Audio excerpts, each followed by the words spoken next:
શ્રી ગણેશાય નમઃ. મિત્રો, આપ જોઈ રહ્યા છો યુટ્યુબ આપણી ચેનલ આવો સત્સંગમાં આપ સૌનું સ્વાગત છે. મિત્રો, આજે આ વિડીયોમાં આપણે જાણશું કે રવિવારના દિવસે જ નહીં પરંતુ નિત્ય જ સૂર્યનારાયણ દેવને આપણે અર્ધ્ય આપીએ છીએ. તેનું શું કારણ છે તથા આર્થિક અને શારીરિક લાભ ક્યાં થાય છે તે વિશે પણ જાણીશું.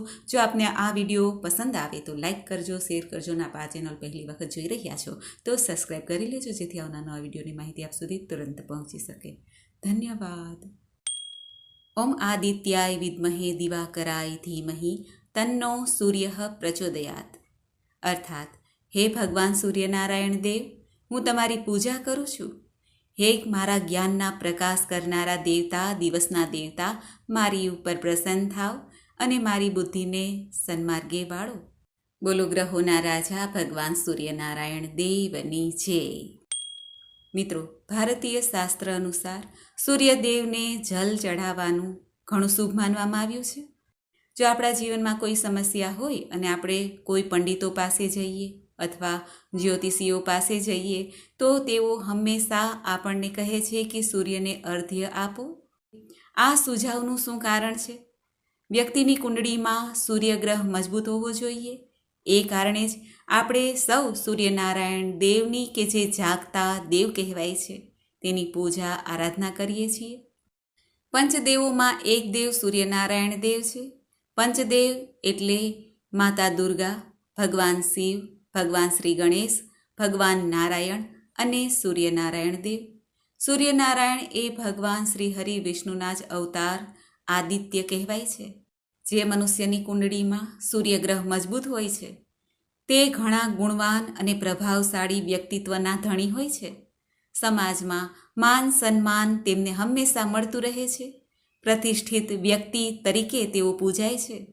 કુંડળીમાં સૂર્ય મજબૂત હોવો ઘણો જરૂરી છે.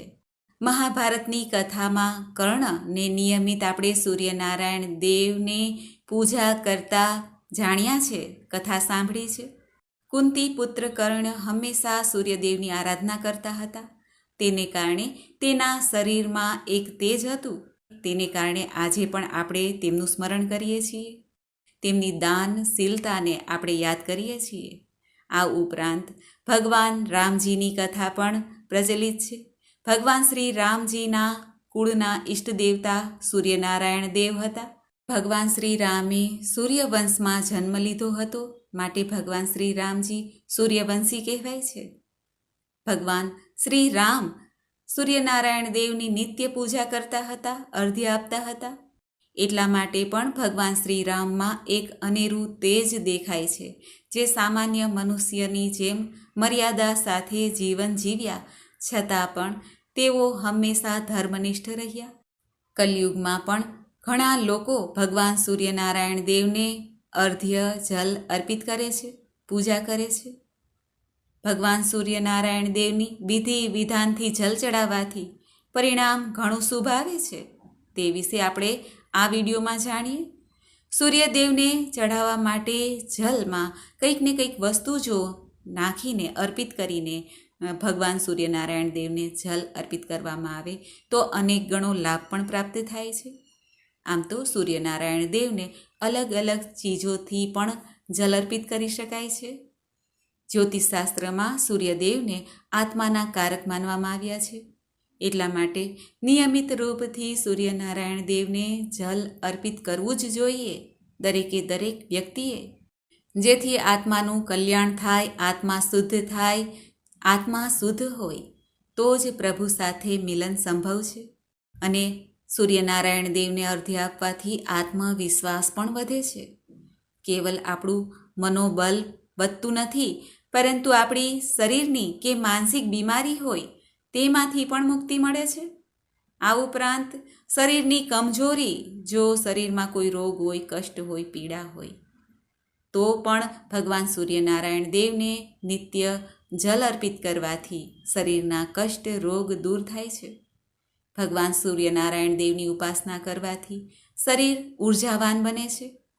નોકરી ક્ષેત્રમાં પણ ઘણો લાભ પ્રાપ્ત થાય છે. જો સૂર્યનારાયણ દેવને નિયમિત રૂપે જલ અર્પિત કરવામાં આવે તો જીવનની દરેક સમસ્યામાંથી સમાધાન પ્રાપ્ત થાય છે. વ્યવસાયમાં પણ લાભ પ્રાપ્ત થાય છે. આ ઉપરાંત પ્રમોશન આદિની જે સમસ્યા હોય છે, અધિકારીઓથી જે સહયોગ પ્રાપ્ત થતો નથી હોતો, ખાસ કરીને સરકારી નોકરી કે પ્રાઇવેટ નોકરી, કોઈ પણ નોકરી વ્યવસાયમાં ઉપરી અધિકારથી સમસ્યા રહેતી હોય ત્યારે સૂર્યનારાયણ દેવની ઉપાસના કરવાથી આ સમસ્યા સમાપ્ત થાય છે. સૂર્યનારાયણ દેવને દરરોજ જલ અર્પિત કરવાથી અનેક ફાયદા પ્રાપ્ત થાય છે. પરંતુ આ વાતનું ધ્યાન રાખવું જોઈએ કે સૂર્યનારાયણ દેવને અર્ધ્ય આપતા પહેલાં સ્નાન અવશ્ય કરવું જોઈએ. સૂર્યનારાયણની ઉપાસના કરવી કોઈ નવીન વાત નથી. આપણે સૌ વર્ષોથી આ વાત સાંભળીએ છીએ. આપણા શાસ્ત્રોમાં પણ આ લખેલું છે. આપણા દાદા નાના આદિ પણ સૂર્યનારાયણ દેવની ઉપાસના કરતા હતા, પ્રણામ કરતા હતા, આપણે સૌ જાણીએ છીએ. પરંતુ આપણે એ વાત પણ સમજવી જોઈએ કે સૂર્યનારાયણ દેવને અર્ધ્ય શા માટે આપવું જોઈએ અને લાભ શું છે. જો આપણને આ વાતની ખબર હોય તો આપણે ઘણી નિષ્ઠા સાથે, આદર સાથે આ કાર્ય કરીએ, એટલે કે સૂર્યનારાયણની પૂજા ઉપાસના અર્ધ્ય આપીએ. ભગવાન સૂર્યનારાયણ દેવનો જ્યારે ઉદય થાય ત્યારબાદ દુનિયાનો અંધકાર ખત્મ થાય છે. સૂર્યનારાયણ દેવ ચારેય તરફ એક રોશની ફેલાવે છે, પ્રકાશના પુંજ છે. એટલા માટે પણ સૂર્ય ઉદય થાય પછી માનવ, પશુ, પક્ષી બધા જ કાર્યોમાં સંલગ્ન થાય છે, કર્મમાં જોડાય છે. અને જ્યારે સૂર્યનારાયણ દેવ અસ્ત થાય છે ત્યારે બધા પોતપોતાના ઘેરે પાછા આવી જાય છે. સૂર્યનારાયણ દેવ એ પોઝિટિવ શક્તિનો સંચાર કરે છે. એટલે કે સૂર્યનારાયણ દેવ જેમ આખા જગતમાં પ્રકાશ ફેલાવે છે તેમ આપણા જીવનમાં પણ પ્રકાશ ફેલાવે છે.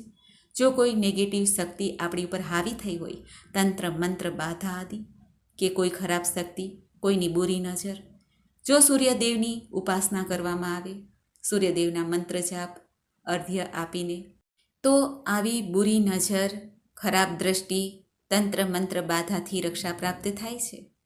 સૂર્યનારાયણ દેવને જલ અર્પિત કરવાનો પણ ખાસ સમય ધ્યાનમાં રાખવો જોઈએ. સૂર્યનારાયણ દેવને તાંબાના લોટામાં શુદ્ધ જળ ભરીને બંને હાથોથી આપણા મસ્તક સુધી તે લોટાને લઈ આવીને અર્ધ્ય આપવું જોઈએ. અને આ સૂર્ય પૂજા લગભગ સૂર્યોદયથી સવારે 8 વાગ્યા સુધી શુભ મનાય છે. ત્યાર પછી 12 વાગ્યા સુધી મધ્યમ ગણાય છે. સૂર્યનારાયણ દેવ બધા ગ્રહોના રાજા છે. જ્યોતિષમાં પણ ચંદ્રને માતા અને સૂર્યને પિતાના કારક માન્યા છે. એટલા માટે પણ પિતાનું સુખ પ્રાપ્ત કરવા માટે અથવા પિતા સમાન કોઈ વડીલ હોય તેનું સુખ પ્રાપ્ત કરવા માટે પણ સૂર્યનારાયણ દેવને અર્ધ્ય અપાય છે. ચંદ્રમાનું શુભ પરિણામ પ્રાપ્ત કરવા માટે પણ આપણે ચંદ્રમાને અર્ધ્ય આપીએ છીએ ને. એવી જ રીતે હિન્દુ ધાર્મિક ગ્રંથોમાં સૂર્યદેવની મહિમાનું વર્ણન કરવામાં આવ્યું છે. આ ઉપરાંત ઘણા ઓછા લોકો આ વાતને જાણે છે કે સૂર્યનારાયણનું વ્રત છે જે છઠ વ્રત તરીકે ઓળખાય છે. આ વ્રત કરીને પણ ભક્તો સૂર્યનારાયણ દેવની પોઝિટિવ શક્તિ પ્રાપ્ત કરી શકે છે. સૂર્ય ઉદય થાય અને અસ્ત થાય એ દરમિયાન જો જલ ચડાવવામાં આવે, એ સમય દરમિયાન જલ ચડાવવામાં આવે તો કુંડળીમાં સૂર્ય નીચનો હોય કે સૂર્ય અસ્તનો હોય કે સૂર્ય ખરાબ પ્રભાવ બતાવે, તે બધું શાંત થાય છે. સૂર્યના અશુભ ફળથી આપણી રક્ષા થાય છે. સૂર્યદેવ અશુભ ગ્રહો શનિ, રાહુ, કેતુ આદિના પ્રભાવમાં હોય તો દરરોજ નિયમિત સૂર્યનારાયણ દેવને જલ અવશ્ય અર્પિત કરવું જોઈએ, જેથી પોતે બીમારીથી બચી શકે. કારણ કે સૂર્યનારાયણ દેવ જ્યારે રાહુ સાથે બિરાજમાન હોય તો ગ્રહણ યોગ બને છે, શનિ સાથે દુષ્ટ પ્રભાવ આપે છે તથા કેતુ સાથે પણ શુભ પરિણામ આપતા નથી. એટલા માટે સૂર્ય ઉપાસના જરૂરી છે. સ્કિન સંબંધી કોઈ સમસ્યા હોય તો આદિત્ય હૃદય સ્તોત્રનો પાઠ અવશ્ય કરવો જોઈએ, લાભ અવશ્ય મળે છે. આ ઉપરાંત સૂર્યનારાયણ દેવને જલ અર્પિત કરવાથી દરેક મનોકામના પણ પૂર્ણ થાય છે. સૂર્યદેવને અર્ધ્ય આપતી સમયે ખાસ વાતનું એ ધ્યાન રાખવું જોઈએ કે સૂર્યની પહેલી કિરણ જ્યારે ધરતી ઉપર પડે છે ત્યારે જો અર્ધ્ય આપવામાં આવે તો ઘણું ફળ પ્રાપ્ત થાય છે, એમાં કોઈ સંદેહ નથી. પરંતુ આપણે જ્યારે ઉઠીએ ત્યારે આપણે જલ અર્પિત કરીએ છીએ એટલે મધ્યમ ફળ પ્રાપ્ત થાય છે. આ ઉપરાંત પ્રાતઃકાળે સૂર્ય ઉદય થાય એ પહેલાં ઉઠી જવું જોઈએ, પથારીનો ત્યાગ કરવો જોઈએ અને સ્નાન કરીને ત્યારબાદ સૂર્યનારાયણ દેવની સામે આસન લગાવીને એ આસન ઉપર ઊભા રહીને તાંબાના લોટામાં જલ અર્પિત કરવું જોઈએ તેવું શાસ્ત્રોમાં કહેવાયું છે. સૂર્યનારાયણને જલ ચડાવતી વખતે કુમકુમ, લાલ પુષ્પ, ચોખા આદિ અર્પિત કરીને જલ અર્પણ કરવામાં આવે તો પણ ઘણા લાભ પ્રાપ્ત થાય છે. સૂર્યનારાયણ દેવને જલ ચડાવતી વખતે 3 વખત જલ ચડાવવું જોઈએ, એટલે કે લોટામાંથી ધીરે ધીરે એક ધાર રાખવી, પછી બીજી ધાર અને ત્રીજી ધાર, એવી રીતે 3 વાર સૂર્યનારાયણ દેવને અર્ધ્ય અપાય છે. હંમેશા મંત્ર બોલતા બોલતા સૂર્યનારાયણ દેવને અર્ધ્ય અપાય છે. સૂર્યનારાયણ દેવના 12 નામ જપ મંત્ર છે, તે પણ આવડે તો બોલી શકાય છે, અથવા સૂર્યનારાયણ દેવનું નામ સ્મરણ કરતાં કરતાં અર્ધ્ય આપી શકાય છે. સૂર્યદેવના કિરણો આપણી તરફ આવતા હોય ત્યારે એ જલમાંથી એ કિરણ આપણી તરફ આવે એવી રીતે જલ અર્ધ્ય આપવું જોઈએ. આ વાતનું ખાસ ધ્યાન રાખવું જોઈએ કે સૂર્યદેવને અર્ધ્ય આપતી વખતે જે જલ આપણે સૂર્યદેવને અર્ધ્ય આપીએ છીએ તે જલ આપણા પગ પાસે પડવું ન જોઈએ. કંઈક વાસણ રાખવું જોઈએ, અથવા જમીન એવી હોવી જોઈએ કે જે પાણી શોષી લે છે, અથવા તુલસીનું કુંડું હોય તે પણ રાખી શકાય છે, તેમાં જલ અર્પિત થઈ જાય. આવી રીતે ખાસ ધ્યાન રાખવું જોઈએ જલ ચડાવતી વખતે. અને સૂર્યનારાયણ દેવને જલ ચડાવતી વખતે એક વાસણ નીચે આપણે રાખ્યું હોય તેમાં જલ અર્પિત જે સૂર્યનારાયણ દેવને આપણે ચડાવીએ છીએ તે એમાં પડે, ત્યારબાદ એ જળને કુંડામાં કે ફૂલ છોડમાં નાખી દેવું જોઈએ. આ ઉપરાંત ભગવાન સૂર્યનારાયણ દેવને દર્શન જો રોજ ન થતા હોય તો શું કરવું, ઘણાનો એવો પ્રશ્ન હોય. અત્યારે ફ્લેટ સિસ્ટમ છે અને ઘણી વખત આપણને સૂર્યનારાયણ દેવના દર્શન થતા નથી, તો કરવું શું, સૂર્યનારાયણને અર્ધ્ય કેવી રીતે આપવું, એ પ્રશ્ન મનમાં થાય તો એનું સમાધાન પણ છે. સૂર્યનારાયણ દેવને અર્ધ્ય આપતી વખતે પૂર્વ દિશાનું ખાસ ધ્યાન રાખવું જોઈએ.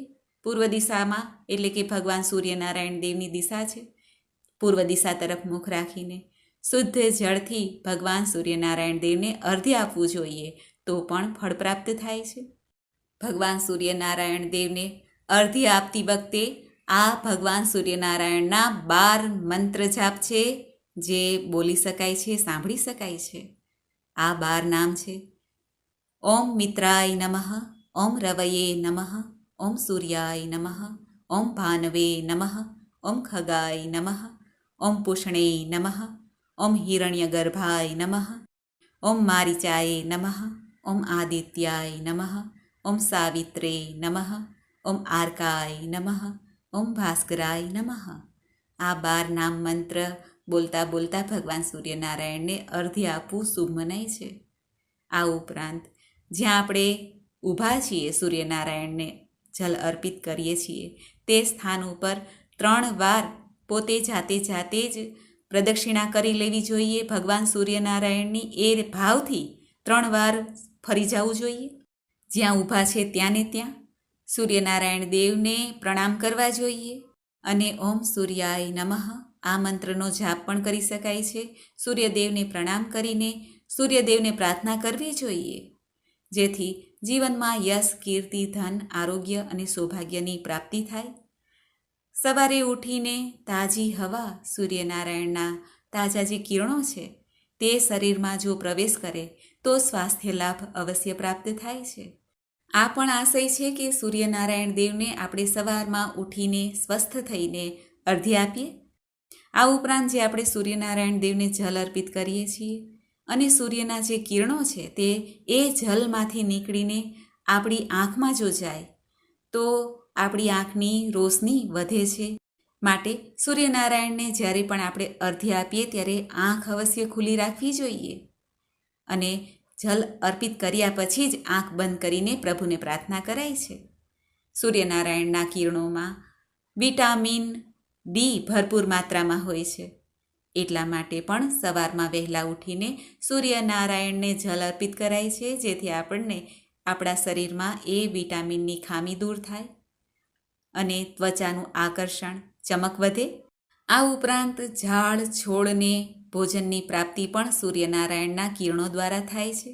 સૂર્યનારાયણ દેવ જગતના પાલન પોષણ કરતા પિતા છે. માટે જેમ આપણું પોષણ કરે છે તેમ વનસ્પતિનું પણ પોષણ થાય છે. અને એ વનસ્પતિનું પોષણ થાય છે માટે આપણે અન્નને ગ્રહણ કરી શકીએ છીએ ને. માટે પણ સૂર્યનારાયણનું ઋણ આપણે ઉતારવું જોઈએ. એટલા માટે પણ ભગવાન સૂર્યનારાયણ દેવને નિત્ય અર્ઘ્ય આપવું જોઈએ. બીજી વાત એ છે કે આપણા ઋષિમુનિઓએ કહ્યું છે કે સૂર્ય આપણા શરીરના હાનિકારક તત્વોને નષ્ટ કરે છે. બસ એટલા માટે પણ સૂર્યનારાયણને પ્રણામ કરીને જલ અર્પિત કરવું જોઈએ, અર્ઘ્ય આપવું જોઈએ. આમ તો નિત્ય સૂર્યનારાયણ દેવને જલ સૂર્ય ઉદયથી 8 વાગ્યા સુધીમાં આપવું શુભ છે. પરંતુ ઘણી વખત મોડું પણ થઈ જાય છે. અત્યારે સમય એવો છે, ભાગમ ભાગ બધા કરે છે, રાત્રે મોડે સુધી જાગે છે અને સવારે વહેલા ક્યાંથી ઉઠે. તો પણ ભગવાન સૂર્યનારાયણને અર્ઘ્ય જરૂર આપવું જોઈએ.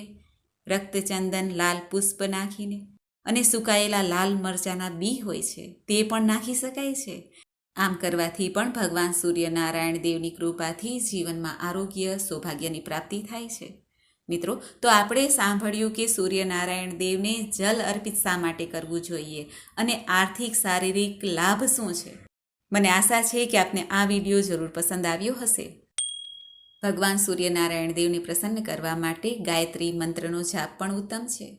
ઓમ ભૂર્ભુવઃ સ્વઃ તત્સવિતુર્વરેણ્યમ ભર્ગો દેવસ્ય ધીમહિ ધિયો યો નઃ પ્રચોદયાત. હે ભગવાન પરમપિતા સૂર્યનારાયણ દેવ, મારી બુદ્ધિને સન્માર્ગે વાળો. બોલો ભગવાન સૂર્યનારાયણ દેવની જય. મિત્રો, મને સાંભળવા માટે ધન્યવાદ. આપ સૌને મારા જય શ્રી કૃષ્ણ.